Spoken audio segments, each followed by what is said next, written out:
Disney Dreamlight Valley is a life sim adventure game where you complete quests, gather resources, and befriend some of Disney's classic characters. It's a fun, cozy escape for a lot of people, but has garnered criticism for its buggy gameplay and overpriced pay-to-play aspects that we don't normally see in cozy games. Dreamlight Valley has become a topic of discussion because of these issues, while at its core is still a game that a lot of people really love and find comfort in. So today we're going to be going over both the good and the bad of Disney Dreamlight Valley. I'm going to divide this up into a few sections. First, we'll talk about my overall experience playing the game as someone who's pretty neutral on Disney. Then we'll talk about the gameplay mechanics and visuals, then the story, and finally, we'll go over whether or not you should give this game a go. This video is in no way sponsored, and I did buy this game with my own money. And when it comes to the gameplay footage you'll be seeing throughout the video, it's pretty much just me playing the game. I'm leaving out anything that might be considered spoilery, including anything quest related, but if you don't want to see bits and pieces of the other biomes, you might not want to watch. Just in case anybody's watching this but doesn't want to see past the beginning area. I had it edited all choppy and snappy and cool, but honestly it ended up just not being a good example of what gameplay's like. So yeah, if it's boring at all, that's why, and I promise there's plenty of quest stuff to do in the game, I'm just not showing it. Okay, that's enough of that. Now let's get into my overall experience. Because this is a Disney game, I want to preface this by saying that on a scale of Disney hater to Disney adult, I'm a solid I definitely don't hate Disney stuff, and I don't think there's anything wrong with loving it, especially since it's something that's so nostalgic for so many people. I just don't actively seek out Disney content. As a kid, I absolutely loved Sleeping Beauty, Robin Hood, the Aristocats, the Jungle Book, and the Brandy Cinderella. But everything else?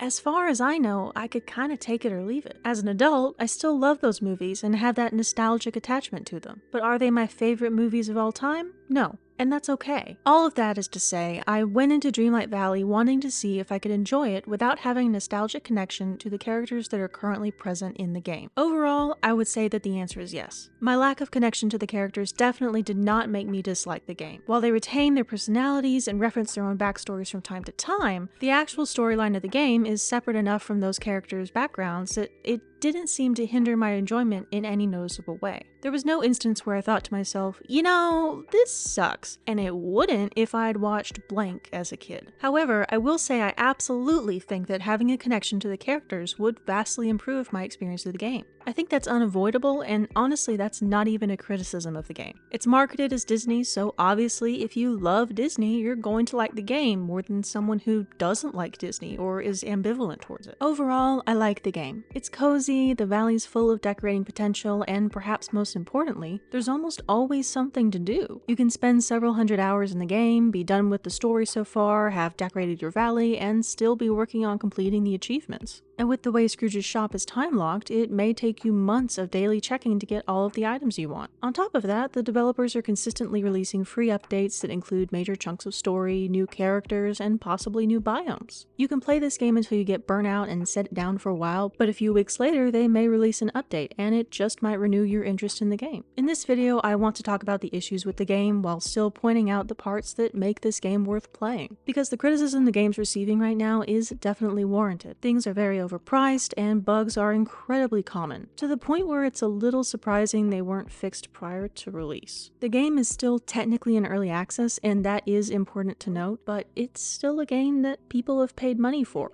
I think there's a way to talk about the game and give people an idea of whether or not they'll like it while still maintaining a balance between the good stuff and the bad. Am I the right person to do that? Probably not, but it's my channel and I need to talk about this game with somebody, so here we are. Let's go over what's good about the game, what's not, and whether or not it's worth getting sucked into. If you like completing the Nook Miles tasks in Animal Crossing or foraging all day in Stardew Valley, you're going to love this game. The majority of gameplay in Dreamlight Valley relies on the completion of basic chores, specifically foraging, farming, mining, and fishing. In order to complete quests in the game and advance the story, you'll have to do a lot of those chores. So that's definitely something to consider if it's not your thing. I think the grindy nature of a lot of the gameplay tends to put people off of the game. Do I think it's inherently a bad thing though? Absolutely not. There can be something really relaxing and satisfying about going around and collecting resources in a video game. I think we've all done it in one way or another. And here, with the way the friendship system works with the villagers, you can actually increase your friendship with them and unlock more quests and more story while you do these kinda mundane chores.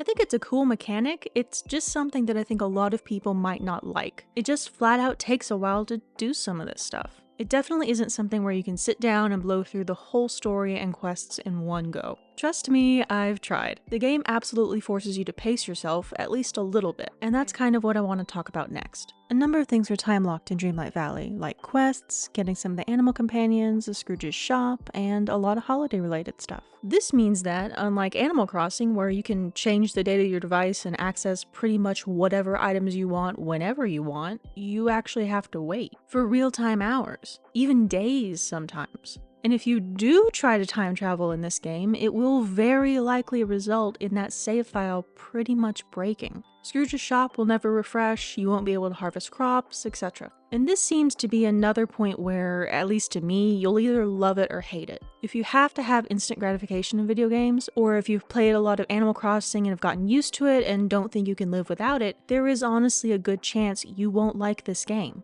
And to be clear, I'm not really criticizing this. I just want to make sure that you understand that in case you're thinking about getting the game. Because I'll admit, it's frustrating, and it's also easy to forget if you're playing on Switch and have changed the date. You always have to double check and make sure that you're on real time before you start playing. I repeat, you always have to double check to make sure you're on real time before you start playing. You'll thank me later. Overall, when it comes to this delayed gratification format, I genuinely can't decide if I love it or hate it. I think it depends on the day. Because on the one hand, I hate having to wait for Scrooge's store to have what I want in stock. And on the other, I like that I can't sit down, fixate on one item, and focus on it until I get it. I actually have to be satisfied with what I got that day and move on. I will say, though, that I wish there was a way to obtain the exclusive seasonal kind of star path items any time of year. Even if it were something that you had to pay for or complete a bunch of quests for, I would really like to be able to get some things. And I understand that they're rewarding people for playing from the beginning, and that's totally fine. But what about new people who maybe watched people play it online and decided to get the game, only to find out that all of those cool items that they saw aren't available to them, just because they were quote-unquote late to the game? This is something I do wonder if they'll fix, though, at least when multiplayer comes out. Even if they don't make it to where you can get the items yourself, they could make it to where another player could give you one of those items, kind of like the cataloging system in Animal Crossing and how people traded back and forth for different versions of items before we got Recent Cyrus. I think that was a major community building aspect for New Horizons, and I'd be really curious to see how it works out here. And again, I'm not saying all of this to hate on the game. I'm really not. I enjoy it. It's a fun game. But I think there are a lot of very valid reasons for people to not love it, and I want to make sure I cover those. I think it's also really important to keep in mind, though, that it's still in early access. They're still doing bug fixes, they're still changing things, and for all we know, they could come around and fix a lot of the stuff that people have issues with. Just because a game is in early access, though, doesn't mean you can't criticize it. That's pretty much what early access is for, besides gauging sales. It's to have a wide audience promote the game, test it out, and provide feedback so that it can be improved before an even wider audience gets their hands on it. And that leads me into the buggy nature of the game. If you've played it at all, I'm sure you've experienced at least a little bit of bugginess. I think we've all had our character get stuck in a doorway or something, and we've had to completely quit the game and restart to get it working. This kind of stuff can be incredibly frustrating, especially when it means you lose some of your progress. They seem to be rolling out patches somewhat regularly, but still, I'll be honest and admit that I wish the game ran a little better, especially on Switch, where it does randomly crash. I realize, though, that there's major hardware limitations when it comes to the Switch in particular, so I do get it, but I really hope they're able to improve the performance. If you do play it on Switch, just be sure to save often, and if you're decorating especially, be sure to go in and out of decorating mode frequently. That way you can save and try to avoid it crashing. Speaking of decorating, despite its performance issues, it is probably my favorite part of the game. Like in The Sims, where you can enter build mode and move things around from overhead, in Dreamlight Valley you can, well, enter build mode and move things around from overhead. I really love being able to grab something and plop it down exactly where I want it without having to drop it and hope that it goes where I want it to. I'm looking at you, ACNH. I love how easily you can move buildings and how quickly you can put down pathways, and I think it's awesome that things like trees, shrubs, and rocks are all free to place down and fully grown. I know that I'm comparing this game to Animal Crossing New Horizons kind of a lot, or at least it seems like it to me, but I feel like the communities are kind of similar. Like a lot of the people that play Animal Crossing are playing Dreamlight Valley. I don't know, I just feel like there's a lot of crossovers, so it's kind of a fair comparison. My point is, this game makes it very easy to have an idea, execute it, and see what it looks like instantly without having to time travel. I mean, only if you have the items you want, though, I gotta say that. You are limited in what you can do by what items our Lord and Savior Scrooge has given you. But once you have what you want, it's great. And this is where that kind of artificial exclusivity comes back, where some people may have more fun decorating than others just because they have more of the stuff they want. But that doesn't change the fact that, again, the building system is probably my favorite part of the game, and I'm very fond of it. It kind of reminds me of The Sims, and that's nice. Even playing it on Switch or with a Pro Controller. It is tricky to play certain things sometimes, and I know it's gotta be easier with an actual mouse, but it's still fun. But now I will say that the item limit is a whole different beast. You may think that it's a lot, but once you start decorating, it really isn't as much as you'd think. It's certainly not enough to clutter up your whole valley. Again though, I know that there are some really difficult hardware limitations to work with on Switch, and it's probably not reasonable to expect a fully cluttered valley to run flawlessly. But I am really happy that they increased the limit at least somewhat for PC, where it's a little more reasonable to expect better performance. And hopefully, as the game is slowly improved in early access, they'll find a way to increase the limit enough for everyone to be able to decorate to their heart's content. Lastly, I want to talk about the pay-to-play aspect of this game, which, at the time of filming this, is kind of a hot topic. Let's be honest, it's a little overpriced. I'm not saying that to belittle the work of the developers or just complain about a game for no reason. I'm saying it because look at it. It's expensive. This is a video game, and I'm not alone. As I'm filming this, people are actively trying to get Gameloft to listen to players and do something about the kind of ridiculous prices. We'll see how they respond, or if they respond at all, but in the meantime, I'll just say this. The prices are ridiculous. If you either cannot afford to buy these things or simply choose not to buy them, please know that you're not missing out on much. From a business standpoint, I guess the price gouging makes sense, but the prices are way more like buying stuff in a free-to-play mobile game than they are buying stuff in a game that you've already paid money for. I think people are rightfully mad, and while the developers are well within their rights to overprice their items, it's not a good recipe for keeping players engaged. It very much comes off as a company kind of preying on people's nostalgia, and I think it's leaving a bad taste in a lot of people's mouths. And again, like I said earlier, I'm not trying to hate on the game. Obviously I like it, I've played it twice all the way through, and I'm bothering to make a video recommending it. Plus, I bought some of the stuff, even if it was just with the moonstones that come with the game. But it is still in early access, and now is the time when constructive criticism is helpful. So that's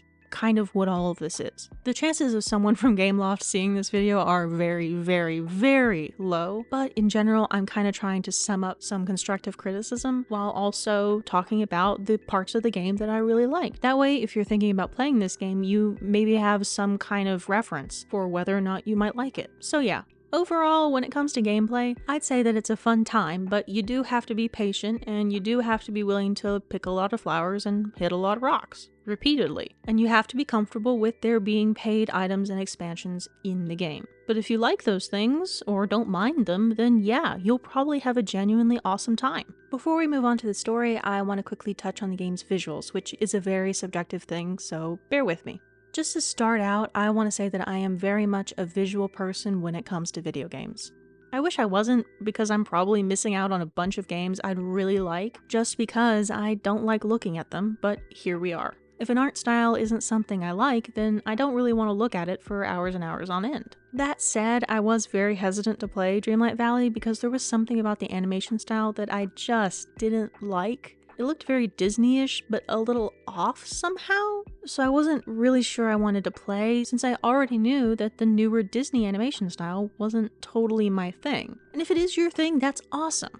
But for me, personally, it just isn't my favorite, probably at least in part because I didn't really grow up with it as much. So yeah, I wasn't really sure if I wanted to play the game at first, mostly because it looked a little weird to me. I don't want to say uncanny valley necessarily, but everything seemed a little flat and kind of lifeless. I don't want to just sit here and dump on it though, so I will say this. I have a theory on why it looks the way that it does, and I could be very wrong here, but this is what I'm thinking. I think what they were trying to do is find a style that read as Disney while also working to blend together the different styles of the characters. I know that when Update 5 came out, everybody was a little weirded out by the fairy godmother's look, but I genuinely think that this weirdness didn't come from what she looks like just in general, but rather what she looks like in comparison to the version of her we have in our heads. I think with the visuals, they're trying to kind of meet in the middle between the older, hand-drawn style of Disney animation and the modern stuff. They're trying to make everyone fit into the same game and the same style, but the cost of that is looking a little weird to us. Not just in general, but also because if you grew up with these characters or have seen any of the media associated with them, you have a very concrete idea of what they look like. So when you see them here and it doesn't match that, it's just a little strange. Now in general, I will say that after I played the game for a while, I did get used to the visuals. Once you start interacting with the world, it does become a little less flat.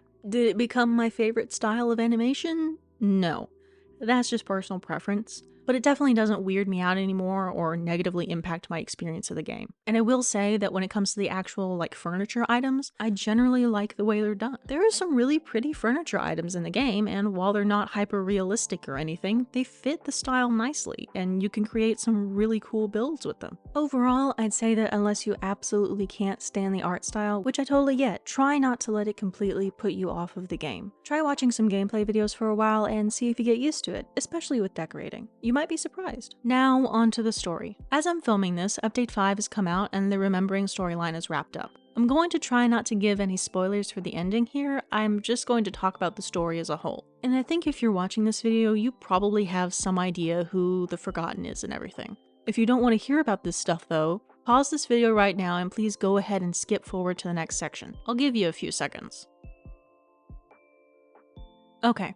Here we go. Overall, I liked it. The whole idea of coming back to a world you enjoyed as a child and seeing it with fresh eyes is really cool. I think this game is definitely targeted towards adults who either love Disney or loved it as a kid and kind of forgot about it. So catering directly to that audience with the main plot is a really smart move, and it helps draw you in as the player. It also works to take away any feeling of embarrassment you may have from playing a Disney game as an adult, which by the way you don't need to have. Just because something is designed and marketed primarily for children, which I'm talking about Disney as a whole, not this game in particular, that doesn't mean that adults can't enjoy it. In fact, I'd go so far as to say that Disney stuff is marketed just as much to adults nowadays as it is to kids, because it's adults who have the nostalgia and the money to pay for it, especially this game where the community does seem to be overwhelmingly adults. But enjoying something childlike does not make you any less of an adult, and it isn't something bad. The only exception I can see to this is if you become unhealthily obsessed with something, but I think that's true for everything. As long as you ain't hurting nobody, go for it. Enjoy life. The world sucks enough. As long as you're not hurting anybody, you should be able to have some fun.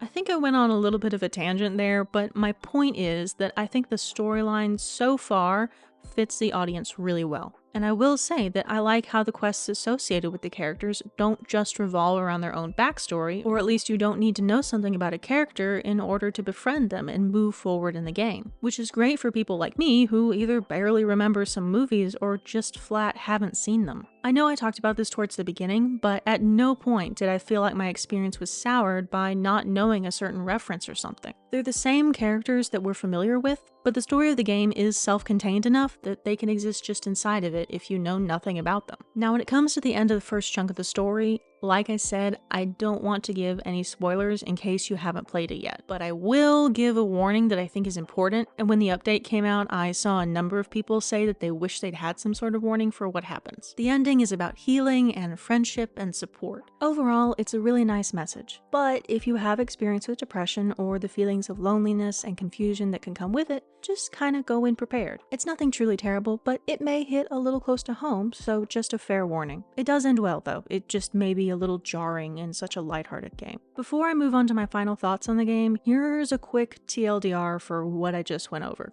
Bottom line, it's a fun, cozy game. You don't have to love Disney to like it, It's buggier than it should be, but if you save often and don't time travel, you should be okay. If the animation style isn't your thing, you do get used to it, or at least I did. The story is designed to resonate with the audience well, but small trigger warning for talking about symptoms of depression at the end. Okay, it's time to start wrapping this thing up. Firstly, I want to say thank you if you've made it this far. If you like this video, please give it a like, it helps a ton, and if you want to see more cozy gaming content, please subscribe. Overall, I'd say that it's a good game. If from what I've said it sounds like something you'd like, go for it.